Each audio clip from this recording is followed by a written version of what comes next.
Les élections américaines, des cyberattaques venant de la Chine et de la Russie sont signalées. Ce sera notre premier sujet. Nous parlerons aussi du Mali où 3 jours de concertation sur la transition ont été ouvertes. On ira au Maroc évoquer ces pourparlers interlibyens. Des accords ont été trouvés sur les institutions régaliennes. Et puis le Togo, le pays a retrouvé une certaine tranquillité politique. C'est Marc Vizy, l'ambassadeur de la France, en partance, qui l'a dit. Voilà, le menu est vers la fin, c'est les notes, c'est vendredi, c'est la tradition. Pour parler de tous ces sujets ce soir, sur le plateau, Eric Johnson, directeur de publication de l'Union. Bonsoir Eric. Bonsoir Samuel, bonsoir Sylvestre, bonsoir chers amis téléspectatrices et téléspectateurs de New World TV. Sylvestre Béni, directeur de publication de La Manchette. Bonsoir Sylvestre. Oui, bonsoir Samuel et bonsoir à toutes et à tous. Heureux de retrouver le grand frère.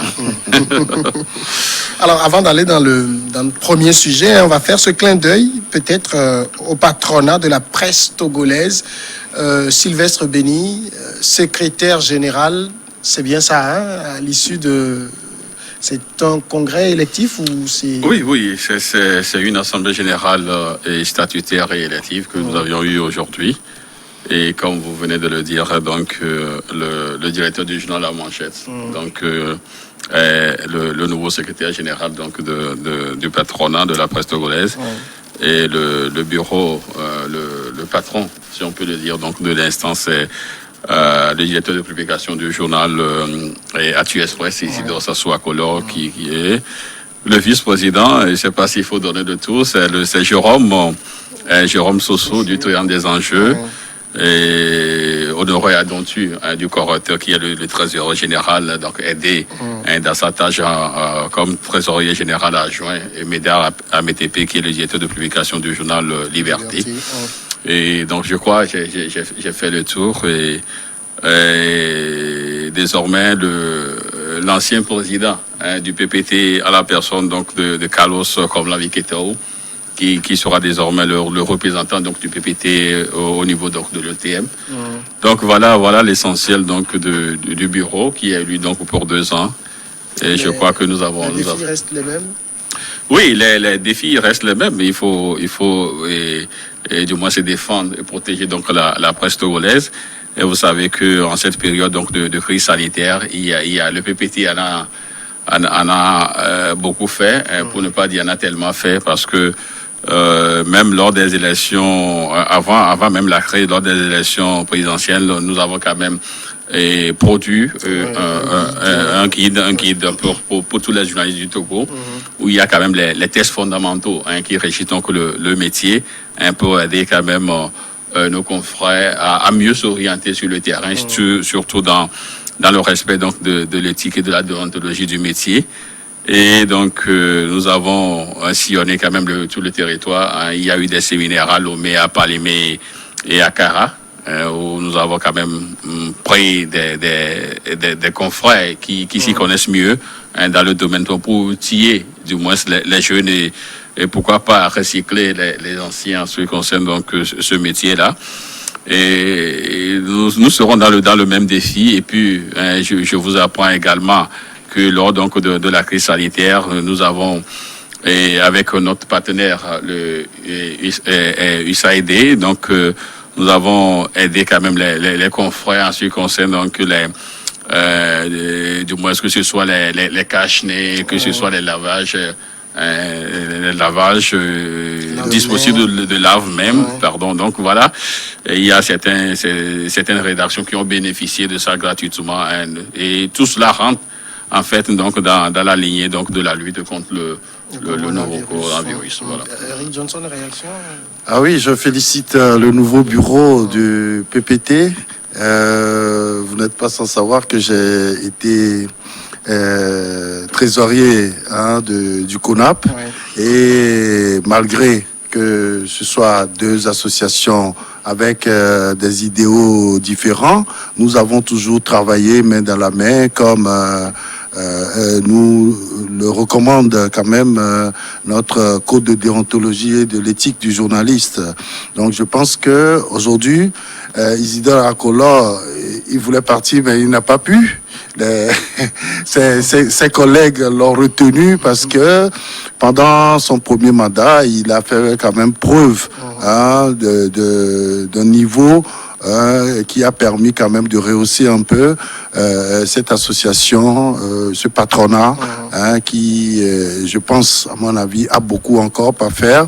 Et je recommande à ce nouveau bureau de toujours tendre la main vers les autres associations de patrons de presse pour que nous puissions parler de la même voix, devant qui de droit, et obtenir gain de cause dans toutes les revendications que la presse sera amenée à demander auprès de l'autorité et un peu partout. Mais tout ceci pose l'éternelle question j'allais dire, de cette multitude d'associations. Les objectifs sont les mêmes, mais on ne comprend pas pourquoi chacun va dans son sens, finalement. Non, c'est pas une mauvaise chose en soi. C'est pas une mauvaise chose, mais ce qui serait recommandé, c'est qu'on se retrouve autour d'une même fêtière, ensemble, pour que nos revendications soient les mêmes. Mais tenez-vous bien, quand il s'agit des questions qui concernent la presse, on se met toujours en ordre de bataille. Détrompez-vous, c'est pas parce que il y a plusieurs associations qu'on n'arrive pas à s'entendre sur le minimum. On le fait, mais c'est pour des questions, disons un peu de conviction. C'est clair. Et il y a eu au départ quelques mésententes, mais toutes ces associations poursuivent le même objectif. Et je crois que pour aller négocier et faire des choses ensemble, on le fait. Et je crois que aujourd'hui, plus que jamais, il va falloir qu'on se retrouve et autour d'une fêtière pour mener à bien les objectifs de nos associations. Je pense que c'est pas une fin en soi. Des idées viennent de partout. On ne peut pas aller à une discussion et rester toujours dans la même tenue. Il faut quand même apporter un peu partout des idées novatrices de tous les côtés pour qu'on puisse avancer. Là, vous êtes dans la même logique ici, c'est-à-dire travailler avec toutes les autres associations de la presse pour le rayonnement de cette corporation. Non, je crois que nous avons toujours travaillé ensemble. Et si vous avez vu, même sur les derniers projets et qui ont bénéficié donc du financement donc de PNUD, nous avons toujours travaillé ensemble. Donc les deux organisations se retrouvent, les deux présidents se retrouvent. Donc il n'y a pas d'inimitié, si vous voulez, même si le mot est un peu trop fort. Il y a pas quand même de quiproquo entre nous. On s'entend sur l'essentiel. Vous verrez que quand on parle de la presse togolaise, s'il y a des revendications en ce qui concerne donc le domaine, que ce soit le PPT, que ce soit le CONAP, que ce soit le GITS, le Saint-GITS, l'URATEL, la TOPEL, nous arrivons toujours à nous concerter donc afin donc de faire donc une lutte positive commune, s'il s'agit donc de discuter avec le gouvernement. Donc pour l'instant le problème ne se pose pas, on s'entend merveille et puis bon, tout va pour le meilleur du monde. D'accord. Je pense peut-être pour ajouter, cette dissension-là ne nous écarte pas du tout de la ligne de conduite qui est d'obtenir des choses pour la presse en général. Et donc, c'est peut-être les modes d'action qui diffèrent d'une association à une autre. Sinon, pour l'essentiel, je pense que les deux grandes associations de patrons de presse, on ne sait pas s'il y en a encore en gestation, mais on s'entend pour le mieux pour pouvoir arriver quand même à bout de nos revendications. D'accord. Passons maintenant à notre premier sujet, l'élection américaine. Des hackers ont ciblé les équipes de campagne du président républicain Donald Trump et du candidat démocrate Joe Biden. Pékin dément toute volonté d'ingérence dans l'élection présidentielle américaine. Le géant de l'informatique américain Microsoft a révélé ce jeudi avoir détecté ces dernières semaines des cyberattaques venant de la Russie et de Chine visant des personnes et organisations liées à la préparation de l'élection présidentielle américaine du 3 novembre prochain. C'est pas la première fois, Sylvestre Béni, qu'on a ce genre de cyberattaque. Moi, j'ai envie de comprendre, c'est le système américain qui est aussi fragile pour que Russie, Chine puissent s'infiltrer, faire de la cyberattaque? Non, je crois que vous l'avez si bien dit, il n'y a rien de nouveau sous le soleil. Et si on doit peut-être faire la jeunesse de cette histoire, on verrait que même au temps donc, de l'équipe soviétique, de l'URSS, c'était du moins leur sport favori. Et là, c'était en fait une guerre de positionnement économique. Chacun tirait à l'époque le drap de son côté pour que et son pays ait une certaine assise sur l'autre. On essaie donc d'anticiper ce que pense l'autre, ne serait-ce que pour mieux donc le contrecarrer ou prendre son contre-pied.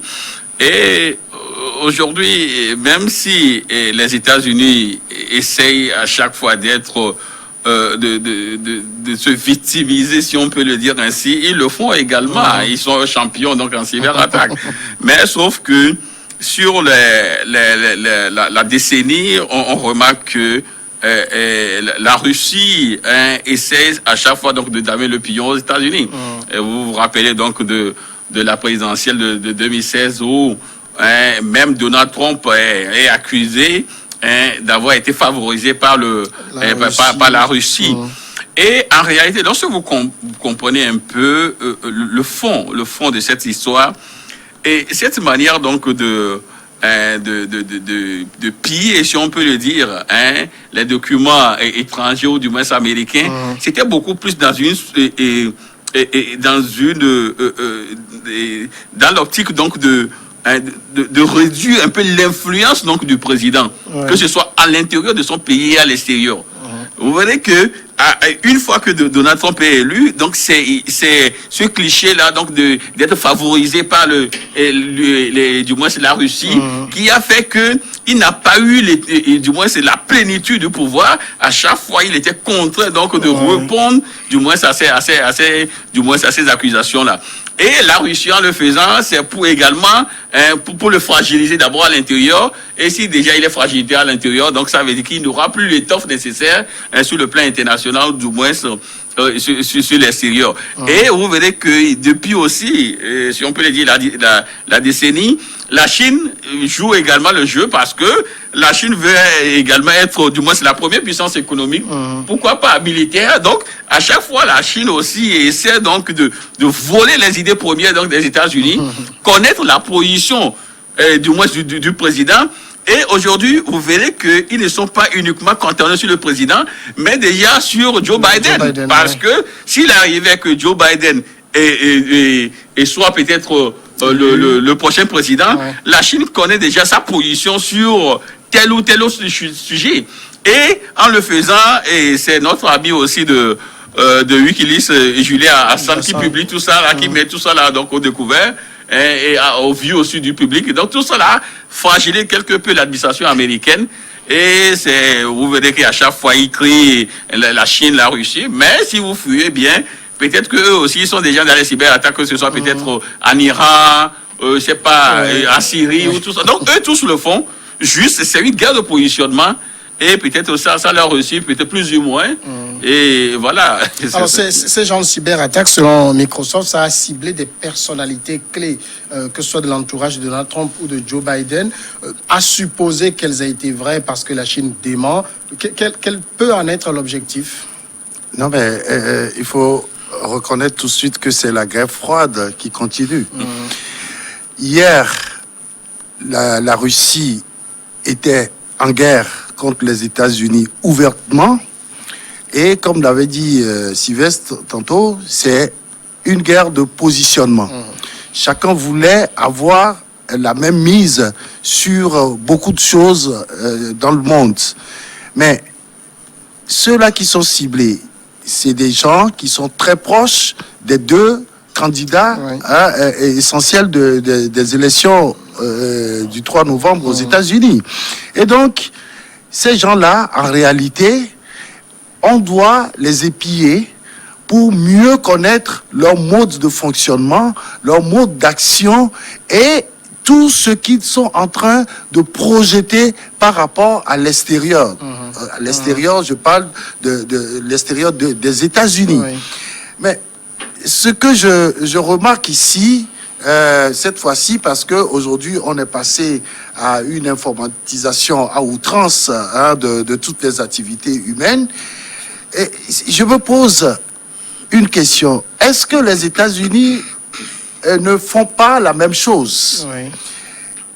Pourquoi la Russie, elle et la Chine ne revendiquent pas quand même qu'il y a des hackers américains qui s'introduisent dans leur vie au quotidien? Maintenant, les États-Unis sont tout le temps sur la défensive. Alors, que font-ils en réalité pour arrêter cela? Est-ce qu'il suffit de nous dire que nous avons détecté plus de 200 hackers? Oui. Est-ce qu'il faut nous dire que la Chine et les États et la Russie sont en train de nous espionner et puis ça va s'arrêter là? Qu'est-ce qu'ils font au-delà de tout ça? Qu'est-ce qu'ils font? Mais c'est de bonne guerre, puisque nous savons que dans l'histoire contemporaine, les États-Unis avaient aussi des espions dans presque tous les pays du monde. On a eu, justement, il parlait de Julia Assange, on a eu ces révélations-là sur les écoutes des chefs d'État. Et à quelle fin on fait tout ça? Mais les États-Unis devront plutôt nous dire, voilà, nous aussi nous avons essayé et voilà le retour, c'est-à-dire le revers de la médaille. Mais c'est clair que eux tous, ils sont en train de commettre les mêmes choses, mais pour la Russie et la Chine, on les attaque presque tous les jours pour dire espionnage, ils ont fait ceci, ils ont fait cela. Mais eux tous, ils sont dans ça, y compris les Européens. Je parle de l'Occident en général. Nous, pauvres Africains, on est là, on écoute, on essaie de réfléchir sur la chose, mais à mon avis, c'est qu'ils sont dans leur guerre. Mais il ne faut pas que cette guerre-là nous atteigne tout simplement. D'accord. Première pause maintenant et on revient après.